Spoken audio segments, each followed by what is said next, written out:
Hai, masih bersama saya, Mr. Z bicara. Tentu saja bicara tentang kebenaran berdasarkan fakta, data, dan realita. Teman-teman, mungkin teman-teman kemarin melihat ya bagaimana sidang terhadap terdakwa Nikita Mirzani berlangsung. Sidang ya begitu diwarnai dengan hal-hal yang menurut pendapat saya ya teman-teman ya, janggal. Bagaimana keempat saksi ini hadir dalam persidangan untuk memberikan kesaksian yang meringankan terdakwa seharusnya. Namun dalam perjalanannya sidang, ada keanehan-keanehan dan kejanggalan-kejanggalan, bahkan sampai pada ketegangan di ruang persidangan. Bagaimana saksi memberikan keterangan, bagaimana penasehat hukum menggali keterangan, bagaimana terdakwa bersikap dalam ruang sidang. Dan demikian juga sikap hakim yang begitu keras menegur terdakwa. Kita akan membahas ini teman-teman. Kita akan membahas ini berdasarkan fakta, data, dan realita. Inilah fakta-fakta persidangan. Kita mulai dari sebuah sumber ya yang ingin saya bacakan untuk Anda berikut ini. Ini yang pertama ya, dari kapanlagi.com. Saksi Nikita Mirzani curhat di sidang, sebut kulitnya masih hitam. Kapanlagi.com, ada pemandangan yang tak biasa di sidang lanjutan Nikita Mirzani. Ruang sidang di Pengadilan Negeri Jakarta Selatan, Kamis 18 September 2025 mendadak berubah menjadi panggung curhatan hati saat seorang saksi bernama Sumarni memberikan testimoninya yang jujur, menggelitik sekaligus miris. Sumarni yang dihadirkan sebagai saksi meringankan untuk Nikita Mirzani sukses mencuri perhatian majelis hakim dan seluruh pengunjung sidang, bukan karena kesaksian hukum yang rumit, melainkan karena pengalamannya yang sangat personal dan relatable sebagai seorang wanita. Alasan membeli produk. Di hadapan hakim, Sumarni tanpa ragu membeberkan alasannya tergiur membeli produk skincare milik Reza Gladys. Sebagai seorang ibu rumah tangga, ia mengaku punya ketakutan tersendiri dan ingin selalu tampil prima untuk sang suami. 2. Ingin merawat diri. Saya ibu rumah tangga yang sudah mempunyai 2 orang anak. Saya ingin mempercantik dan merawat diri supaya untuk suami saya. Kan ya namanya zaman sekarang zaman pelakor. Jadi saya ingin merawat diri dari semua Snow White dan pelangsing saya beli, ujar Sumarni. 3. Alami masalah serius. Namun harapan untuk memiliki kulit glowing demi menjaga keutuhan rumah tangga ternyata jauh panggang dari api. Alih-alih mendapatkan kulit impian, Sumarni justru mengaku wajahnya mengalami masalah serius setelah menggunakan produk tersebut, katanya. Ceritakan kulit. Dari mulai skincare yang saya pakai, yang saya beli dari Dr. Reza Gladys, saya pengen putih glowing, malah bopeng, kayak terbakar, kulit jadi kayak kering, ucap Sumarni dengan nada kecewa. Kekecewaan memuncak saat ia membahas produk yang menjanjikan kulitnya bisa putih merata ke seluruh tubuh. Dengan istilah yang unik dan mengundang tawa, ia menggambarkan kondisi kulitnya yang tak kunjung berubah. Yang Snow White dijanjikan seluruh tubuh, lab TikTok Reza Gladys, tapi bukannya apa? Kulit saya masih black mamba. masih hitam celetuknya. Ia pun sempat mencoba melayangkan protes, namun keluhannya seolah tak digubris dan malah disarankan membeli produk lain yang pada akhirnya juga tidak memberikan solusi. Rasa percayanya luntur, padahal awalnya ia sangat yakin karena produk tersebut dijual oleh seorang yang bergelar dokter. Jadi saya mikir, mungkin seorang dokter. Masa dokter membohongi masyarakat konsumennya sendiri? Apa begitu ya? Tutur Sumarni. Nah, ini ya teman-teman ya, kesaksian yang nampaknya dihadirkan untuk memberikan pernyataan yang meringankan, justru ya bikin suasana sidang jadi tertawa. Yang pertama ya, keterangannya tidak nyambung. Oke, kita bahas. Teman-teman mungkin telah menyaksikan kesaksian ini ya, bahwa ada seseorang ya melakukan curhat lah ya di ruang persidangan, yang katanya perawatan muka, perawatan wajah itu untuk membuat suaminya tidak menceraikan dia.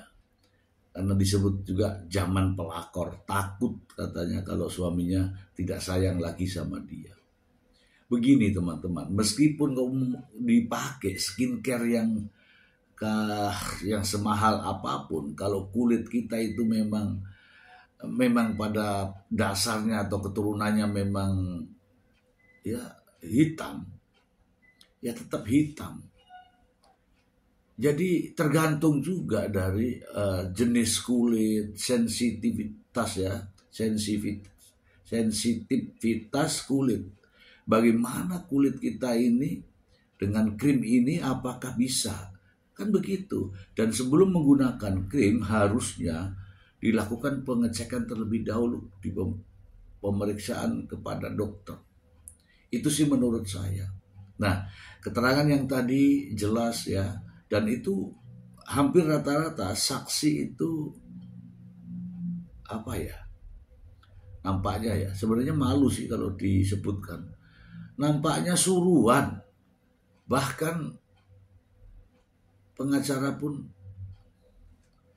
seharusnya tidak ditanggapi yang begini-begini. Ini menjatuhkan nilai kesaksian. Coba Anda lihat ya, kesaksiannya seperti apa. Berikut. Bisa memutihkan seluruh tubuh. Tapi buktinya apa? Kulit saya masih black mamba. Tapi nggak putih-putih ternyata. Hitam. Nggak putih-putih, nggak ada hasilnya. Benar, ini katanya kan buat menghempaskan perut buncit katanya. Sedangkan perut saya masih banyak lemaknya. Masih gendut. Perut saya masih buncit. Ada lagi produk. Saya ingin mempercantik dan memperawat diri. Supaya kenapa?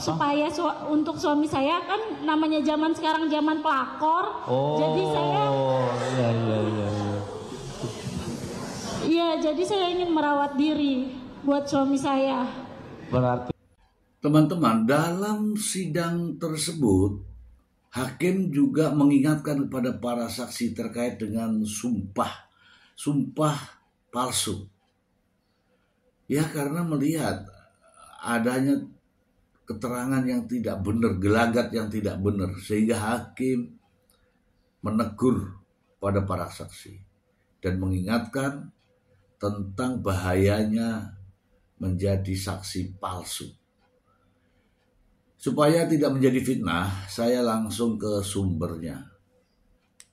Dari Editor News, hakim tegur saksi di sidang Nikita Mirzani, ingatkan resiko sumpah palsu. Wow. Editor New ID, sidang kasus dugaan pemerasan dan pencucian uang dengan terdakwa Nikita Mirzani kembali digelar di Pengadilan Negeri Jakarta Selatan Kamis kemarin. Sidang ini ramai diperhatikan karena kehadiran saksi yang diajukan oleh pihak Nikita Mirzani. Saksi tersebut yang pernah memakai produk skincare Reza Gladys mendapat teguran dari Ketua Majelis Hakim Khairul Saleh. Ia tegur karena sering menjawab lupa saat ditanya jaksa. Jaksa mencoba mendalami percakapan antara asisten Nikita, Maesa Putra, dan Reza Gladys. Percakapan itu diduga terkait permintaan uang miliaran rupiah agar Nikita berhenti membuat konten negatif. Namun jawaban saksi yang singkat dan sering menyebut lupa membuat sidang memanas. Hakim Khairul Saleh menegaskan bahwa lupa memang wajar tetapi tidak boleh dijadikan alasan untuk menghindari fakta. Ia mengatakan bahwa saksi sudah disumpah dan bisa terkena resiko jika tidak berkata dengan benar. Saksi sempat menyebut dirinya hanya ibu rumah tangga. Hakim menolak alasan itu dan menegaskan bahwa semua orang punya tanggung jawab yang sama saat bersaksi.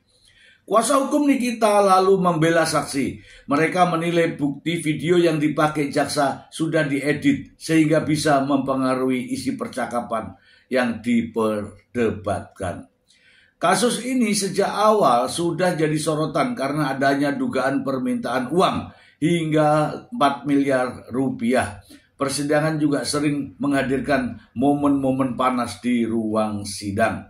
Di luar pengadilan, Nikita Mirzani kembali ramai di media sosial. Warganet memperdebatkan sikap saksi. Ada yang menilai tidak konsisten, ada juga yang memaklumi karena suasana sidang penuh tekanan. Sidang diperkirakan masih berlanjut dengan menghadirkan saksi lain. Hakim kembali menegaskan bahwa kebenaran harus jadi prioritas agar persidangan berjalan adil dan transparan. Oke, kita bahas ya teman-teman. Kita bahas ya. Lucu ya teman-teman ya, ketika saksi dihadirkan untuk memberikan pernyataan, ketika ditanya oleh penasehat hukum, dia bisa seenaknya memberikan keterangan. Nah, giliran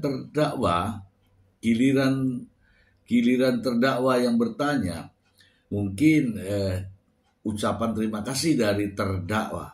Tetapi anehnya ketika jaksa penuntut umum yang bertanya, itulah jawabannya. Lupa, kemudian saya tertekan. Inilah sehingga hakim menyampaikan bahwa ini ketika Anda memberikan keterangan tidak benar, maka resikonya adalah pidana, yaitu sumpah palsu. Saya ingin membacakan ya terkait dengan sumpah palsu untuk teman-teman ya. Oke. Sumpah palsu sebagaimana yang diatur dalam pasal 242 KUHP memang bisa diterapkan kepada seseorang yang menjadi saksi, tetapi tidak memberikan keterangan dengan benar. Saya akan bacakan untuk Anda. Pasal 242 KUHP ayat 1. Barang siapa dalam keadaan di mana undang-undang menentukan supaya memberi keterangan di atas sumpah atau mengadakan akibat hukum kepada keterangan yang demikian dengan sengaja memberi keterangan palsu di atas sumpah, baik dengan lisan maupun tulisan, secara pribadi maupun oleh kuasanya yang khusus ditunjuk untuk itu, diancam dengan pidana penjara paling lama 7 tahun penjara. 2. Jika keterangan palsu di atas sumpah diberikan dalam perkara pidana dan merugikan terdakwa atau orang lain yang bersalah, diancam dengan pidana paling lama 9 tahun penjara. 3. Disamakan dengan sumpah adalah janji atau penguatan yang diharuskan menurut aturan umum atau yang menjadi pengganti sumpah. Nah itu ya teman-teman ya, saya sudah membacakan bahwa ketika seorang saksi memberikan keterangan di atas sumpah, sesuai dengan agamanya masing-masing, maka keterangan disebut apabila tidak benar maka dinamakan sebagai keterangan palsu di atas sumpah. Dan itu pidana, teman-teman. Tadi saya sudah bacakan ya, ancaman hukumannya tidak main-main. 7 tahun penjara dan 9 tahun penjara. Miris ya teman-teman ya. Kita masih ada satu informasi lagi untuk Anda sebelum kita ulas. Dari Kompas.com, ketegangan di sidang Nikita Mirzani, adu mulut, tunjuk-tunjuk hingga teguran hakim. Jakarta, Kompas.com. Sidang lanjutan kasus dugaan pemerasan dan tindak pidana pencucian uang dengan terdakwa Nikita Mirzani di Pengadilan Negeri Jakarta Selatan, Kamis 18 September 2025 diwarnai ketegangan. Nikita Mirzani tersulut emosi hingga beradu mulut dengan jaksa penuntut umum yang membuat majelis hakim harus berulang kali menegur keras. Kericuan ini menjadi puncak dari perdebatan sengit antara tim kuasa hukum Nikita dan JPU mengenai relevansi pertanyaan kepada saksi yang dihadirkan. 1. Adu mulut jaksa dan kuasa hukum Nikita Mirzani. Ketegangan bermula saat tim kuasa hukum Nikita Mirzani bertanya kepada saksi Fitria mengenai pengalamannya menjadi korban setelah membeli produk skincare milik pelapor Dr. Reza Gladys. Seorang jaksa pria langsung memotong dan menyatakan keberatan. Menurutnya, pertanyaan tersebut tidak relevan dengan persidangan yang terkait dengan kasus pemerasan, bukan masalah kesehatan atau produk. Tim kuasa hukum Nikita tidak terima dan balas berargumen dengan nada tinggi bahwa produk skincare tersebut adalah akar dari perkara ini. Perdebatan pun tak terhindarkan hingga Ketua Majelis Hakim Khairul Saleh turun tangan. Silakan bawa ke sini, ditunjukkan.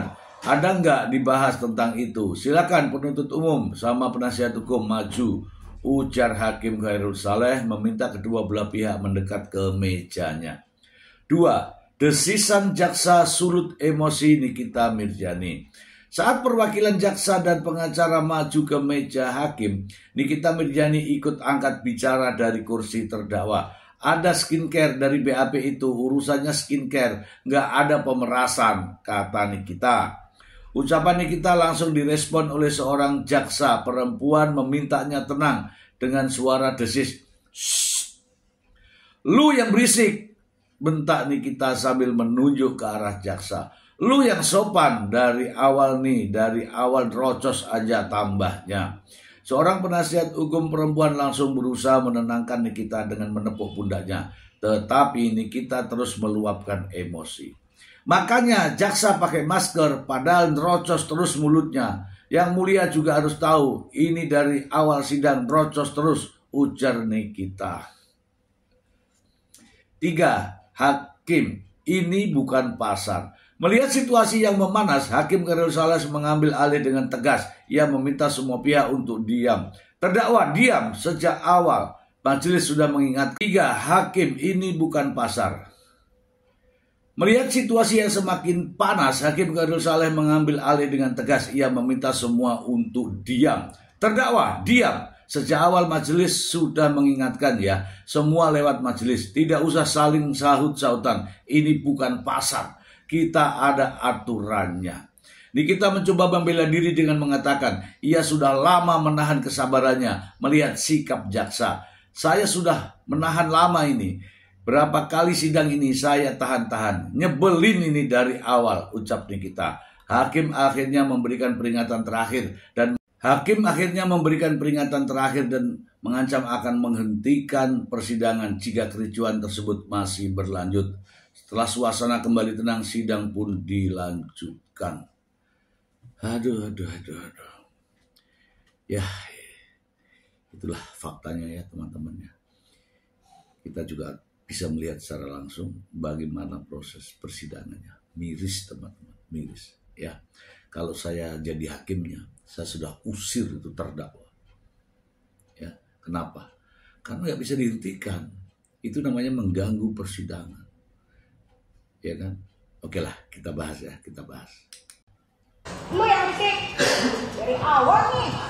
Kita ingatkan ya, Karena dari awal nih. terdakwa penuntut umum ya.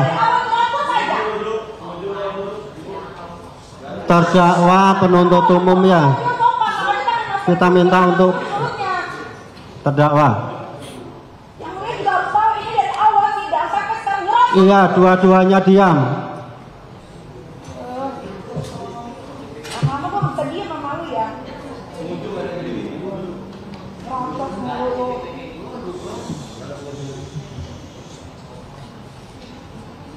Yang tapi nyari kebenaran. Bisa diam terdakwa? Bisa diam?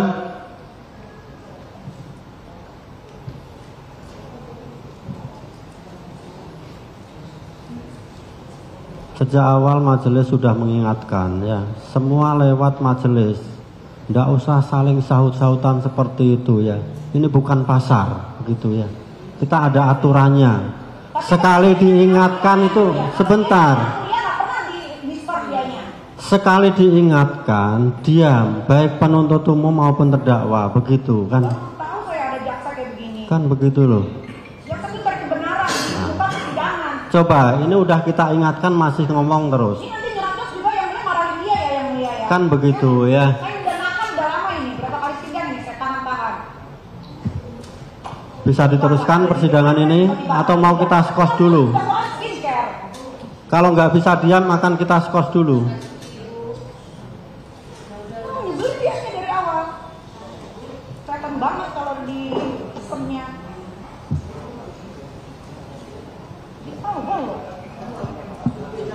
Nah teman-teman, ya teman-teman juga sudah bisa melihat secara langsung ya bagaimana kesaksian daripada 4 saksi ini dan suasana sidang dalam persidangan tersebut dengan menghadirkan saksi yang meringankan. Oke, saya melihat begini teman-teman, nampaknya penasihat hukum kehabisan akal ya untuk bagaimana cara menangkal dakwaan dari jaksa penuntut umum. Saksi-saksi yang dihadirkan tentu saja memang itu sedikit sebagian yang menurut keterangan itu sedikit ya terkait dengan memberikan keuntungan bagi Nikita Mirzani. Tetapi terhadap dakwaan tidak bisa membantah. Itu masalahnya. Keterangannya memang menguntungkan di ruang sidang, tetapi tidak terkait dengan objek, terkait dengan dakwaan jaksa penuntut umum. Yang mana jaksa penuntut umum dalam dakwaannya ini terkait dengan kasus pemerasan dan tindak pidana pencucian uang. Yang itulah yang harus dibantah. Tetapi justru keempat saksi ini menyimpang ya, karena urusannya produk dan produk. Dan saya melihat penasihat hukum juga hanya terbatas pada pertanyaan itu dan itu saja, produk dan produk, bukan membantah mengenai pemerasan dan pencucian uangnya.